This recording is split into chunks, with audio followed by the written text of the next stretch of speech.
Welcome to the third notes presentation in the four different ones that we're going to be collected in that notes packet that you got, that Earth Cycles notes packet a couple of weeks ago. We started with water cycle, and then we did carbon cycle. This week is going to be the nitrogen cycle, and then after Thanksgiving we will do the phosphorus or the phosphate cycle. And after we're done with all four cycles, your note packet will be complete, and you will turn it in after Thanksgiving, after that fourth one. Don't turn it in yet, okay? But make sure you're working on it. It's a lot of work. It's a lot of extended questions and things like that in there, and diagrams. So make sure that you are continuing with that. And if you're keeping it all electronically, make sure that you save it in more than one place, okay? So what do we have going on in this picture? It's a dead animal. It's a dead cow, okay? That's been decomposing for probably quite a few days at this point. And you can see little things flying off of it. Those aren't bugs. That's an artist's rendition, so to speak, animation of nitrogen molecules coming off, going into the ground, going into the air. So we're going to be learning about how this very important atom, this element, nitrogen, gets cycled through our bodies, through our food, and through the earth itself, okay? So nitrogen is an element. It's in the periodic table of the elements. If you look up on the wall of the classroom or in the back of your textbook, at the periodic table, you will see that it's in the top right corner of the periodic table. Has its own family, the nitrogen family of elements, and it's essential to life. It's a building block of DNA, RNA, and proteins, and all organisms need it. All organisms require this very important element to grow and to repair cells and tissues. And what you see here is a 3D animation of a DNA molecule that's in every cell of your body except your red blood cells, but that's a different story. If you took biology, you might know what I'm talking about. So 78% of the Earth's atmosphere is nitrogen gas. Two nitrogens bonded together to make nitrogen gas. But unfortunately, we can't breathe nitrogen gas and get nitrogen out of the air. We breathe it in, we breathe it out. Most of the breath that you're breathing in and out of your body right now is nitrogen gas, but it doesn't do anything. It just goes in and out. It's inert. It doesn't react with anything. So how do we get it? How do plants get it? Well, let's take a little sidestep here and talk about fish tanks. I used to teach marine science, marine biology. Mrs. Keene teaches it now here at school. And so we started lots of fish tanks, but have you ever started one? Have you ever noticed, have you ever even thought about what it takes to start a fish tank, okay? If you know anything about it, you know that you have to wait to add a bunch of fish, especially expensive fish, and there's a reason why. Like all living creatures, fish give off waste products, pee and poo, to break it down. These nitrogenous wastes, they have a lot of nitrogen in them. These products, they break down into a chemical called ammonia. Ammonia you may be familiar with because maybe you have some in your house to clean laundry with, or maybe you are involved in sports or something like that, and you've seen ammonia inhalants, little things you crack open in case someone passes out, and you wave it under their nose, and it wakes them up because ammonia is very pungent, very acidic, very, not acidy, but just very powerful smell, okay? it's a toxin. It's toxic to living things. So if you put a lot of fish in your tank and then they're giving off all this nitrogen waste, they're pretty much living in their own waste products, their own toxic waste products, their own nitrogen-filled, ammonia is NH3, it has an N, a nitrogen in it, waste products, and so they'll die. So that's why you have to wait for a process, and that process is called the nitrogen cycle. So in your notes, you've got this diagram with some blanks. You should take a moment to fill in the blanks. But if you are not very quick, I apologize, but because we can't linger here very long because this is a video, you're going to have to come back to this diagram to fill in the blanks, okay? So broken down really quick, you give fish food, they produce waste. There's bacteria that have to go through a process of breaking down that waste into several different products before it can be recycled. And it takes a while for this cycle to start occurring. That's why you have to wait to put fish in your tank. So let's talk a little bit about nitrogen. Nitrogen has a triple bond. I know this is getting into some chemistry here, but it's important to understand why it's so difficult for nitrogen in the air and why this process is necessary, because our bodies just can't take in this nitrogen and convert it. Other things have to do it for us, things that we rely on. Bacteria that live outside in the dirt are necessary for our survival. If there were no bacteria in the dirt to do this, our plants wouldn't grow and we would starve. That's why this is very important. And it's kind of interesting and kind of important for you to understand as well. If nobody understood this, then we'd be polluting all of our soil, and we wouldn't have any, our agricultural system would break down and we would all start starving to death. So this is very important for us to know, okay? So again, I said, the majority of the air we breathe is nitrogen gas, but it's unavailable. And that's because of the strong bond, the triple bond that exists between the two nitrogen atoms. It makes the nitrogen inert or unreactive to breaking down. So again, something has to do it for us. So how can we use it? Well, we can't. But for plants and animals to be able to use it, it has to be converted chemically into something called ammonium, NH4+. It's a charged particle of ammonia, or something called nitrate, a nitrogen with 3 oxygens connected to it.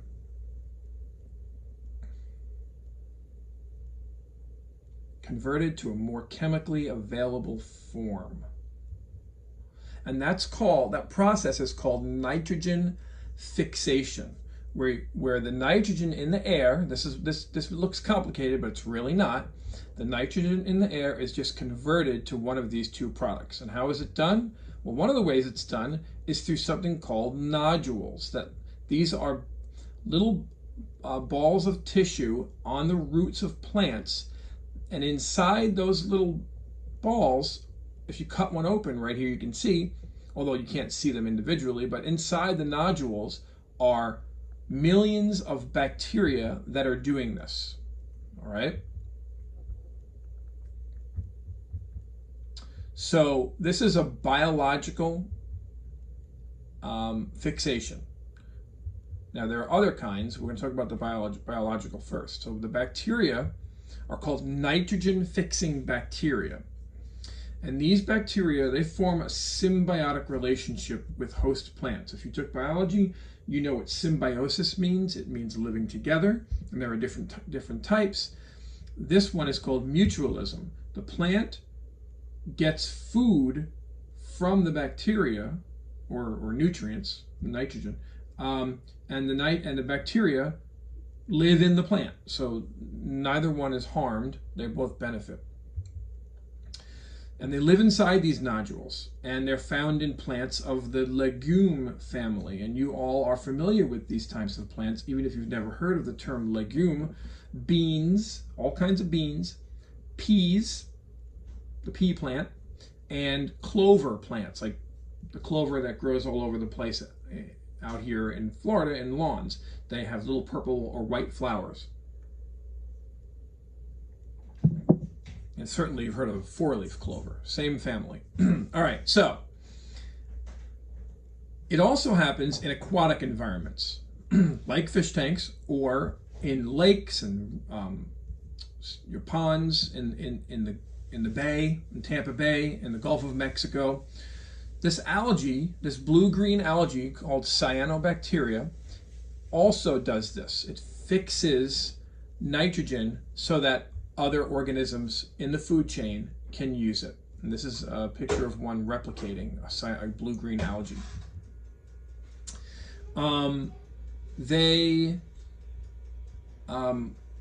Nitrogen fixation could also happen environmentally. When high energy events occur, high energy events like lightning, when lightning strikes, it actually breaks the bonds, those triple bonds in the nitrogen, and makes it instantly available for plants. That's why after a good lightning storm, shortly after, not immediately after, but shortly after, within a few hours, all the plants seem to be greener and more vibrant, and that's because they just got a boost of nutrients from the lightning storm. It's pretty amazing. Forest fires also, because of their high heat, also release a lot of nitrogen directly from the environment. And hot lava also, although more rare, hot lava also will release nitrogen that way. It's just so hot that it breaks the bonds. Now humans play a role. They always do, right? They've played a role in the water cycle. They play a role in the carbon cycle by burning fossil fuels. But how do they play a role in getting this very important nitrogen cycle not disrupted or disrupt? How do they disrupt it? Okay. Well, burning fossil fuels also affects the nitrogen cycle. Making synthetic nitrogen fertilizers for plants. Florida is a big producer of fertilizers, mostly phosphate fertilizers, but also nitrogen as well. And by adding too many nitrogen fertilizers to your lawns, when it rains, the runoff carries those fertilizers into the water, and it disrupts the whole cycle. And then when we add legumes to crops, sometimes they will just plant clover in an empty field to put more nitrogen into the field, and then they will turn that soil over and plant crops for human or animal consumption later.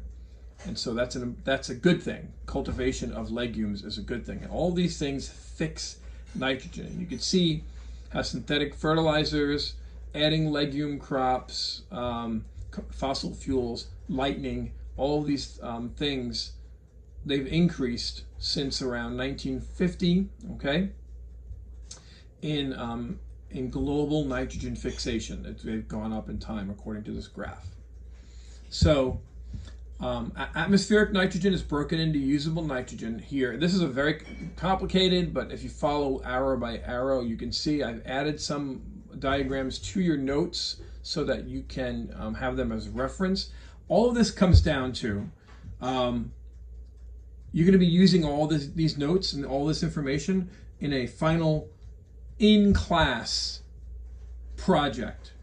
It's not going to be a project grade. I'm going to count it as a lab grade, so it's still going to be an expensive grade. But you're going to be producing a creative project before Christmas based upon the water cycle, the carbon cycle, the nitrogen cycle, and the phosphorus cycle. Okay, so you're going to need this information. So this is just a diagram for you to use. All right. So nitrogen mineralization is called ammonification. So they're going to turn organic nitrogen, or nitrogen that's caught up in living things like animals and plants. How does it get to be reusable again? How does that fall into? So let me go back one slide. Something's dead, so something's alive. We know how we know how plants get it because of bacteria. We know how animals get it because they eat plants, and then other animals eat those animals. That's how they get their nitrogen.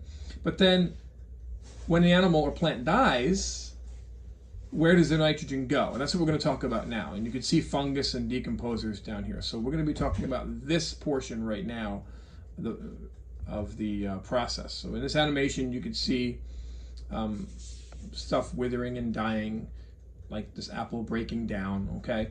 And that's decay. That's called decay. And it happens because decomposers like bacteria and fungi and other ones aid this process. A lot of nitrogen in those dead organisms is turned into ammonium. A lot of it. And so the bacteria also are breaking this down. They do it in a couple different steps. Here's another picture of the nitrogen cycle and how it works in the ground with the bacteria and then in the atmosphere. Okay, they've also included nitrogen in cows. But step one, the bacteria take in ammonia and they convert it to something called nitrite.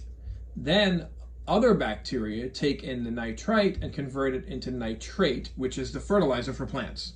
So it's just a two-step process. They break it down. You don't have to know the details about how they do that. You just have to know that they do that, okay? It's bacteria in the soil that break the ammonia into the waste products into nitrite and then nitrate. Happens in fish tanks as well, the same way. This purple circle or oval is highlighting that portion of the nitrogen cycle where that's happening. See, so you have the waste broken down by decomposers. They help break down things that died, turns it into ammonia. Then certain different species of bacteria break the ammonia, which is a waste product. If you poured ammonia on a plant, it would die. If you drank ammonia, you would die. It's a waste product. It's like drinking your own pee or eating your own poo, which is even more disgusting. But you get my point. So the bacteria break it down to this, nitrites, and then more bacteria break it down into nitrates, and then it's available for being taken back up. See this assimilation? This green arrow here, green line, taken back up by plants again, okay? So it's taken up by plants. They have to eat, right? It's absorbed by the plant, quickly incorporated into protein in the plants and animals. When the plants and animals eat, when the animals eat plants or other animals eat animals, okay? So organisms at the top of the food chain, like us, we eat and grow, we uptake nitrogen through our food, and it's already been fixed by the above processes we've talked about. This nitrogen is ready for us. It's already been handled, taken care of by these bacteria that live in the soil. Denitrifying bacteria do this, okay? They remove nitrogen from ecosystems and convert it back into nitrogen gas. So this is a reversal of the system. There's another kind of bacteria that do the reverse of it, and they will turn it right back into nitrogen, atmospheric nitrogen. Now, how do humans impact? Based upon what we already said, when you add, see, we need nitrogen fertilizers. We need them. If we didn't use nitrogen fertilizers in crops, again, we would not produce enough food and people would start to starve. There are almost 8 billion people on the planet. The population of the Earth has doubled since I was born 50 years ago in 1970. So that's kind of unnerving. It's kind of scary. So we have to produce enough food for all these people.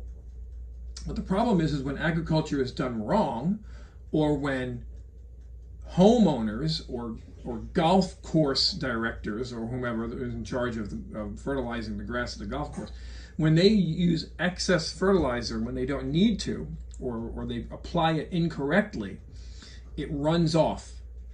It runs off into the groundwater, into the surface waters, and it infiltrates those water sources. It gets into them and really adds too many nutrients. I'm not going to say that it poisons them. That can happen, but mainly what happens is that you add too many nutrients to those aquatic ecosystems, and they start to falter. They start to break down because of that.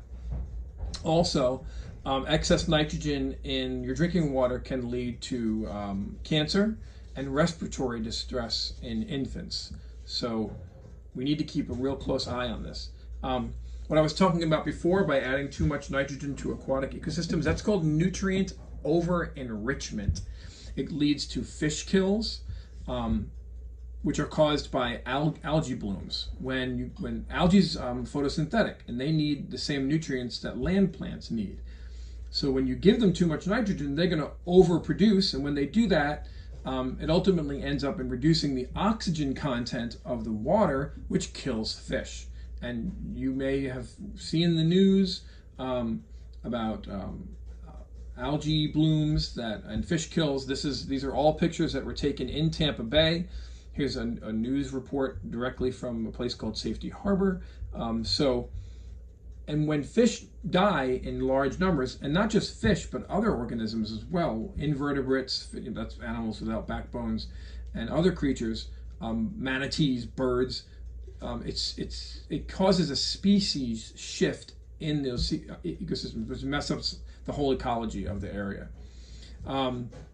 Some forms of nitrogen enter the atmosphere and become smog from burning fossil fuels. That smog is nitric oxide. Smog is a mix of two different words, smoke and fog, but it contains the waste products or the byproducts of burning fossil fuel, okay? And one of those is nitric oxide. Greenhouse gases like nitrous oxide, that's where you add another nitrogen. Greenhouse gases, we learned earlier, I'm not sure if we learned this just yet, but anyway, we're going to when we learn about weather next semester. They trap in heat from the sun, and they heat up our planet. And then, of course, nitrogen oxides, all nitrogen oxides, make nitric acid in the atmosphere, which we did learn about acid rain in the weathering and erosion unit. So acid rain will build up in the atmosphere, in the environment, and cause fish kills in lakes and ponds, and they will also kill forests after a long time. They change the acidity of the soil. Okay, so the following slides, you can always go back and look at these, but you could also look these up all online. They are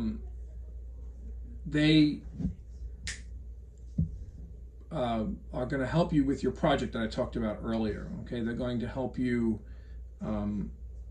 get the information that you need. Again, you can come back to this video and look at these pictures, these diagrams, but you could also find them. You can only find a small amount in your textbook. Your textbook's not going to be much of a help because you need to go beyond your textbook for this. You need to go either to the library or online. Okay, so